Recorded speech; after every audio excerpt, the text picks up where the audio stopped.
കൊൽക്കത്തയിലെ യുവ ഡോക്ടറുടെ ബലാത്സംഗ കൊലയിൽ ഗുരുതരാരോപണങ്ങളുമായി ഡോക്ടറുടെ കുടുംബം മകളെ കൊലപ്പെടുത്തിയത് ക്രൂരമായെന്നും മറക്കാനാകാത്ത വേദനയെന്നും ഡോക്ടറുടെ മാതാപിതാക്കൾ റിപ്പോർട്ടറിനോട് പറഞ്ഞു. ആർജിക്കർ ആശുപത്രിയിലെ അധികൃതർ അധിക സമയം ജോലി ചെയ്യിച്ചതിൽ ദുരൂഹതയുണ്ട്.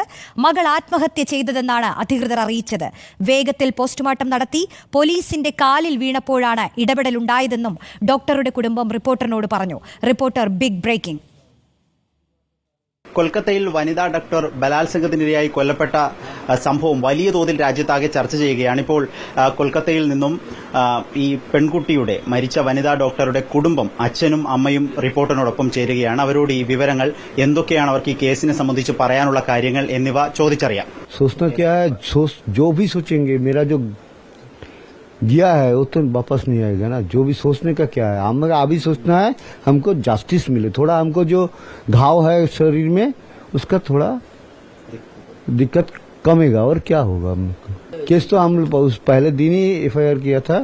मेरा एक भाई समान है, उसने लेके टाला थाना में इसके बारे में एफआईआर पहले दिन ही किया. हम लोग इसके बारे में पूरा डिपार्टमेंट का गलती और डिपार्टमेंट इसका अंदर जुड़ी तो है, लेकिन मेरा लड़का 7 घंटा से जो ऑन कॉल ड्यूटी में रहता है उसका 10-15 मिनट बाद उसका जरूरत पड़ता है. उस दिन 7 घंटा से कोई जरूरत नहीं पड़ा और डिपार्टमेंट का आदमी कोई हम लोगों के साथ अभी तक बात नहीं किया.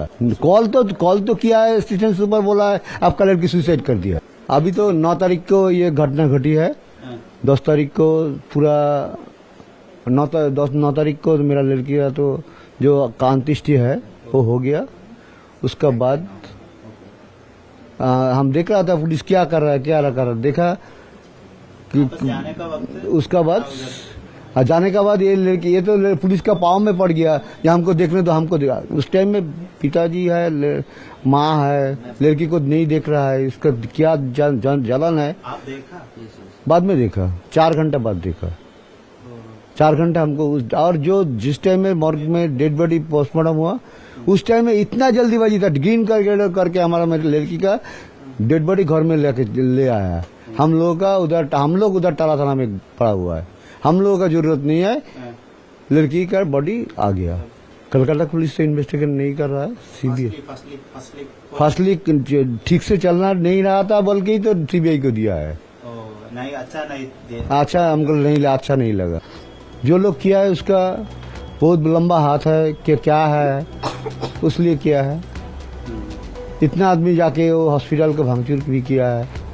कौन किया है हम तो मालूम नहीं है ना. यहाँ से 25 किलोमीटर दूर कॉलेज है. हम लोग कॉलेज में डिपार्टमेंट के सब नहीं जानते. लाइफ में 2 बार कॉलेज में गया है. विश्वास तो रहना ही पड़ेगा ना. कोर्ट की जांच, कोर्ट की नजरदारी में हो रहा है और किसी का ऊपर तो भरोसा रखना है ना. क्या किसका क्या करे. जो मेरा समाज का व्यवस्था है उसका ऊपर भी भरोसा है. जो लड़का लड़की इसके लिए आवाज उठाया हम लोग पूरा उसका साथ है. और मेरा उसको हमारा निजी अपने लड़का लड़की समझ रहा है. हम चाहते हैं किसी को ऐसा घटना नहीं घटे. সবাইকে আমার অন্তরের কৃতজ্ঞতা জানাই. শুভেচ্ছা জানাচ্ছি যাতে আমার মেয়েটার ন্যায় বিচার পায়. বলো যে আমার মেয়ের ন্যায় বিচারের জন্য সবাই যে এভাবে আমার পাশে থেকেছেন তার জন্য আমি সবাইকে অন্তরের কৃতজ্ঞতা জানাই. ഈ കാര്യങ്ങൾ തന്നെയാണ്, വളരെ വ്യക്തമാണ്. ആരോപണത്തിൽ ഉറച്ചു നിൽക്കുകയാണ്. ഇതിൽ സർക്കാരിനും ആരോഗ്യവകുപ്പ് സംവിധാനങ്ങൾക്കും പരാജയം സംഭവിച്ചു എന്നാണ് മാതാപിതാക്കൾ റിപ്പോർട്ടിനോട് പ്രതികരിച്ചിരിക്കുന്നത്. വീഡിയോ ജേർണലിസ്റ്റ് നന്ദു പേരാമ്പ്രയ്ക്കൊപ്പം reporter Adil Palode, in reporter, Kolkata. ഈ വാർത്തയിൽ കൂടുതൽ വിശദാംശങ്ങളുമായി കൊൽക്കത്തയിൽ നിന്ന് ആദിൽ പാലോട് ചേരുന്നുണ്ട്. ആദിൽ, ഈ സംഭവം നടന്ന മണിക്കൂറുകൾക്ക് ശേഷം തന്നെ കുടുംബം ഗുരുതര ആരോപണങ്ങളുമായി രംഗത്ത് വന്നതാണ്. പക്ഷേ ഈ കേസിലെ തുടർ സംഭവങ്ങൾ എടുത്തു നോക്കിയാൽ കുടുംബത്തിന്റെ ആരോപണത്തിന് പോലീസോ മമതാ സർക്കാരോ ആരോഗ്യ വകുപ്പോ ഒന്നും ഒരു വിലയും കൊടുത്തില്ലെന്ന് നമുക്ക് പറയാൻ കഴിയും. ഇപ്പോൾ ഇത്രയും ദിവസം കഴിഞ്ഞിട്ടും ആ മാതാപിതാക്കൾക്ക് മാധ്യമങ്ങൾക്ക് മുന്നിൽ വന്നു നിന്ന് ഇത്തരം ആരോപണങ്ങൾ അക്കമിട്ട് നിരത്തേണ്ടി വരികയാണ് അല്ലേ ആദിൽ? ഉറപ്പായും അങ്ങനെ തന്നെയാണ്. കാരണം ഈ മരണത്തിൽ ദുരൂഹതയുണ്ട് എന്ന ആരോപണം ആവർത്തിക്കുകയാണ് മാതാപിതാക്കൾ. അത് റിപ്പോർട്ടറിനോടും പറയുകയാണ്. ഗുരുതരമായ വീഴ്ചയാണ് സംഭവിച്ചത് എന്ന് മാതാപിതാക്കൾ ആരോപിക്കുകയാണ്. പ്രധാനപ്പെട്ട ആരോപണം മകളെ കൊലപ്പെടുത്തിയത് ക്രൂരമായാണ്, മറക്കാനാകാത്ത വേദനയാണ് തങ്ങൾക്കുള്ളത്. സർക്കാരിനും ആശുപത്രിക്കും എതിരെ യുവതിയുടെ വനിതാ ഡോക്ടറുടെ കുടുംബം രംഗത്ത് വരുന്നു.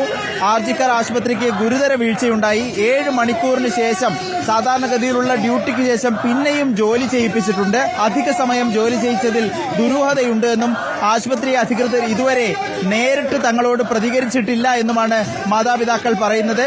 മകൾ ആത്മഹത്യ ചെയ്തു എന്നാണ് ആദ്യം ഡെപ്യൂട്ടി സൂപ്രണ്ടാണ് ഇക്കാര്യം അറിയിച്ചത്. ആശുപത്രിയിൽ നിന്ന് തന്നെ ഡെപ്യൂട്ടി സൂപ്രണ്ട് ഇങ്ങനെ ഒരു വിവരം തങ്ങൾക്ക് നൽകുകയായിരുന്നു. കാര്യങ്ങൾ വിശദീകരിക്കാൻ അവർ തയ്യാറായില്ല.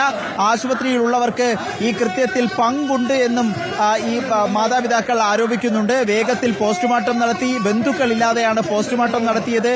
ശേഷം നേരിട്ട് തന്നെ മൃതദേഹം വീട്ടിലേക്ക് എത്തിക്കുകയായിരുന്നു. ഇതൊക്കെ സംശയങ്ങൾ ബലപ്പെടുത്തുന്ന കാര്യങ്ങളാണെന്നും കുടുംബം പറയുന്നു. പോലീസിന്റെ നടപടികളിലും വീഴ്ചയുണ്ടായി. പോലീസിന്റെ കാൽക്കൽ വീണതിന് ശേഷമാണ് നടപടിയെടുക്കാൻ കൽക്കത്ത പോലീസ് തയ്യാറായത്. CBI അന്വേഷണത്തിൽ ഇപ്പോൾ പ്രതീക്ഷയുണ്ടെന്നും പ്രതിഷേധിക്കുന്നവർ മക്കളെ പോലെയാണെന്നും എല്ലാവിധ പിന്തുണയ്ക്കും നന്ദിയെന്നും റിപ്പോർട്ടറിനോട് പ്രതികരിച്ചിരിക്കുകയാണ്. ഏതായാലും ആരോപണങ്ങൾ കടുപ്പിക്കുന്നു. പോലീസിന് വീഴ്ചയുണ്ടായി, ആശുപത്രിക്ക് വീഴ്ചയുണ്ടായി എന്ന് മാതാപിതാക്കൾ ആവർത്തിച്ചു പറയുകയാണ്. എനിക്ക് പിന്നിൽ ആർജിക്കർ മെഡിക്കൽ കോളേജിലെ സമരപന്തലാണ് കാണുന്നത്. ഇവിടെ സമരം പുരോഗമിക്കുകയുമാണ്. റോഷ്നി, അതിൽ ഈ സംഭവം നടന്നതിന് ശേഷം ആ നെഞ്ചുരോഗ വിഭാഗത്തിലെ കെട്ടിടത്തിൽ നടന്ന നിർമ്മാണ പണികളുടെ ദൃശ്യങ്ങളൊക്കെ നമ്മൾ പുറത്തുവിട്ടതാണ്.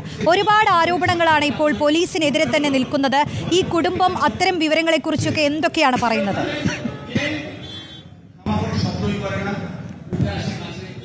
തെളിവ് നശിപ്പിക്കാൻ ശ്രമമുണ്ടായി എന്നത് സ്ഥിരീകരിക്കുകയാണ്, അല്ലെങ്കിൽ ആ സംശയങ്ങൾ വീണ്ടും ആവർത്തിക്കുകയാണ് കുട്ടിയുടെ ഈ വനിതാ ഡോക്ടറുടെ കുടുംബം എന്നുള്ളതാണ് നമ്മൾ അവരോട് സംസാരിക്കുമ്പോൾ മനസ്സിലാകുന്നത്.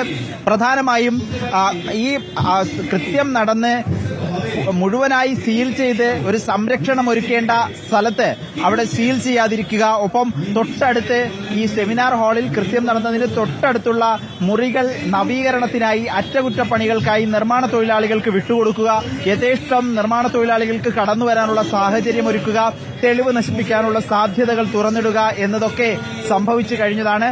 ഇതൊക്കെ കൃത്യമായി തന്നെ നമുക്ക് പറയാൻ പറ്റും ഒരു കൃത്യവിലോപം പോലീസിന്റെ ഭാഗത്ത് നിന്ന് വന്നു കഴിഞ്ഞിട്ടുണ്ട്. CBI പോലീസ് ഉദ്യോഗസ്ഥരെയും ചോദ്യം ചെയ്യുന്നു, ഒപ്പം പ്രിൻസിപ്പലിനെയും മുൻ പ്രിൻസിപ്പലിനെയും ചോദ്യം ചെയ്യുന്നുണ്ട്. എന്തുകൊണ്ടാണ് വീട്ടുകാരെ ആത്മഹത്യയാണ് എന്നത് അറിയിച്ചത് എന്നീ കാര്യങ്ങളുള്ള ചോദ്യം ചെയ്യൽ ഇപ്പോഴും പുരോഗമിക്കുന്നു. അന്വേഷണം ഒരു വശത്ത് നടക്കുന്നു. മാതാപിതാക്കളുടെ പ്രതികരണം വന്നു.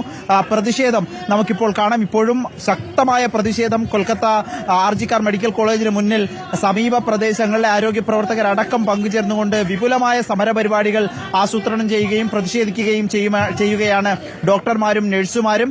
ഒപ്പം രാഷ്ട്രീയ വിവാദങ്ങളും ഒരു വഴിക്ക് നടക്കുകയാണ്. ഇന്ന് നമ്മളോട് പശ്ചിമ ബംഗാൾ ഗവർണർ CV ആനന്ദബോസ് തന്നെ പറഞ്ഞിരുന്നു, മമതാ സർക്കാരിന് നിയമവാഴ്ച നടപ്പാക്കുന്നതിൽ പരാജയം സംഭവിച്ചു എന്ന ആരോപണമാണ് ഗവർണർ തന്നെ ഉന്നയിക്കുന്നത്. ഏതായാലും മാതാപിതാക്കളുടെ ആരോപണമാണ് ഇപ്പോൾ റിപ്പോർട്ടർ TVയിലൂടെ പുറത്തുവിട്ടത്.